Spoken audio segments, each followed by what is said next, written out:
Pak Dian, lanjutkan pertanyaan Mas Agung tadi, peran mediator seberapa signifikan? Kenapa Bapak begitu skeptis kesannya? Begini, tolong dilihat antara JCPOA proses panjang 12 tahun, 13 tahun dengan 3 tahun terakhir intensif dengan masuknya negara-negara besar terutama Uni Eropa, itu jadi mempercepat tercapainya kesepakatan 2015. Yang sekarang memainkan perang mediasi itu bukan negara-negara pemain dalam konteks nuklir, kecuali Pakistan yang punya nuklir tapi juga berada di luar NPT. Jadi dia juga tidak akan berani mendikte bahwa sebuah perjanjian nuklir harus seperti ini. Tidak mungkin.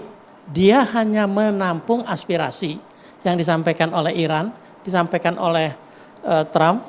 Nah itulah yang akan diolah untuk diajukan menjadi bahan MOU yang akan ditandatangani nanti. Makanya dari awal saya bilang kita nggak akan bisa mengetahui apa saja sih isunya. Tapi ya buat saya yang hampir pasti adalah tadi pengertian perang dan sebagainya itu. 3 itu.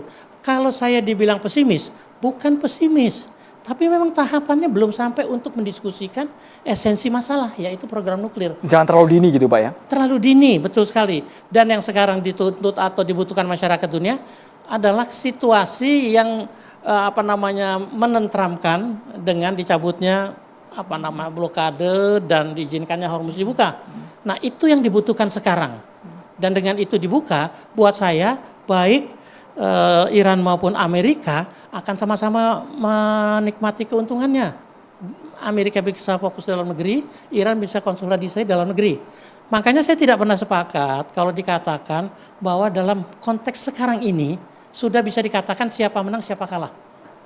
Karena buat saya belum kelihatan siapa yang menang. Yang menang itu kalau misalnya usulan Iran tadi yang disebutkan, kemudian akan disepakati di 2 bulan nanti.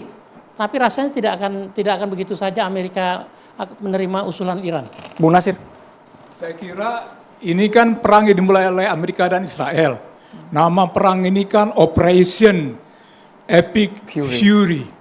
Suatu operasi yang kemarahan, yang dahsyat gitu kan, yang menghancurkan.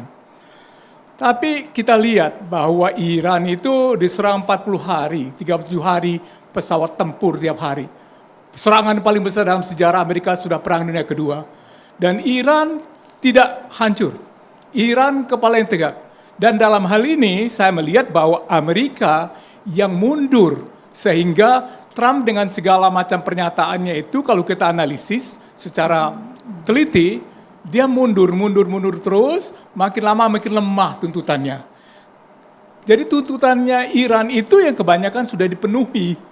Jadi kalau kita bicara menang atau kalah, memang panjang pembicaraannya. Masih ada juga dimasukin unsur-unsur lain dalam pembicaraan itu. Dalam 2 bulan diperlukan. Yang tertekan saat ini Amerika ya Bung Nasir? Yang menyerah itu Amerika Serikat. Jadi dia membungkus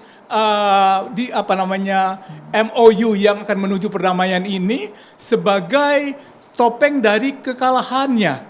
Kekalahannya itu, kegagalannya itu membuat kredibilitas Amerika Serikat itu turun seturun-turunnya di dunia ini. Lalu karena apa? Karena Amerika komitmennya untuk menjaga keamanan di sana itu sudah nggak bisa dipercaya. Negara-negara teluk sudah sangat kecewa. Dan kedua, bahwa hegemoni regional yang dulu itu dipegang oleh Amerika Serikat, itu sekarang sudah diambil alih oleh Iran. Iran yang berkuasa di sana, bukan lagi Amerika. Kenapa Amerika meninggalkan Selat Hormuz dan Teluk Persia? Karena kekuatan angkatan perangnya, angkatan lautnya nggak cukup kuat. Yang berikutnya, teori penggentar, yaitu nuklir yang disebut tadi itu ya, yang sebagai bagian dari deterrence. You won't attack. Kamu tidak akan menyerang negara lain yang mempunyai nuklir. Ternyata itu nggak bunyi lagi di situ. Karena apa? Karena Amerika sudah menunjukkan syarat-syarat dengan dia mau berunding damai, menunjukkan dia udah makin lemah. Dan kemudian yang nomor 4, Amerika kan selalu membuat proyeksi dari kekuatan dia, maritim misalnya kan, kapal induk segala macam. Tapi projection of power itu sekarang udah diketawakan orang. Karena apa? Karena Amerika selama 110 hari ini ya, 100 hari lebih perang itu tidak menunjukkan kapabilitasnya. Jadi itulah sebabnya saya menyebut bahwa Amerika dalam hal ini akan banyak sekali tunduk dengan Iran. Saya tambahkan sedikit ya. Tekanan berkelanjutan 37 hari serangan tadi tidak membuat Iran itu jatuh. Iran itu malah mendikte proses damai. Seakan-akan ya kita lihat dalam soal nuklirnya, dalam reparasi finansial artinya ganti rugi, kerusakan yang dirusak oleh perang Amerika dan Israel itu 300 miliar kata kamu kan. Jadi kemudian juga pengakuan hak internasional bahwa Selat Hormuz itu miliknya dia dan dia sendiri yang bisa mengelola dan dia berhak memberikan fee, meminta fee kepada kapal-kapal yang komersial. Lalu sanksi ekonomi global dicabut. Jadi itu yang dilakukan oleh Iran dan membuat Trump itu akhirnya mengulur waktu terus dan bisa aja dia ulur lagi waktu ini karena Trump itu adalah Trump.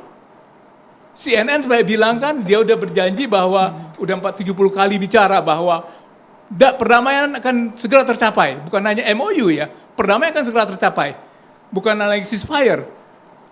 70 kali. Nah, kenyataannya sesudah 100 hari lebih itu tidak tercapai. Baik, sebelum ke Pak Teguh Reza Shah, saya boleh ke Mbak Dina. Mbak Dina mengajukan pertanyaan kepada narasumber kita. Silakan, mau bertanya kepada siapa? Prof Ngabalin ya, Mbak Dina ya, spesifik ya. Kayaknya saya pengen ngomentarin Prof Ngabalin lagi deh.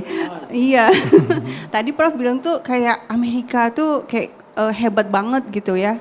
Tadi Prof mengatakan demikian bahwa Amerika ini sangat kuat dan situasi ini terjadi, MOU ini akhirnya bisa hampir ditandatangani ya karena kekuatannya Amerika Serikat.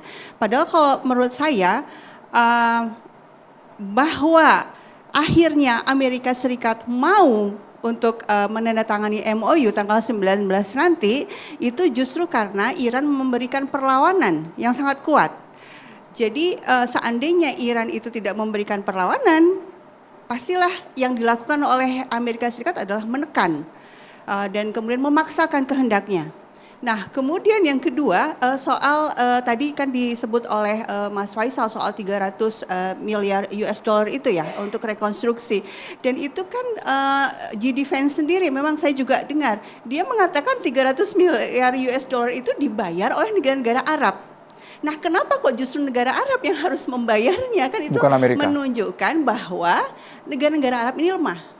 Artinya yang dibutuhkan ketika berhadapan dengan Amerika Serikat adalah kekuatan, deterrence, bukan sikap lemah atau mengedepankan diplomasi seperti yang selalu disarankan oleh Prof Ngabalin.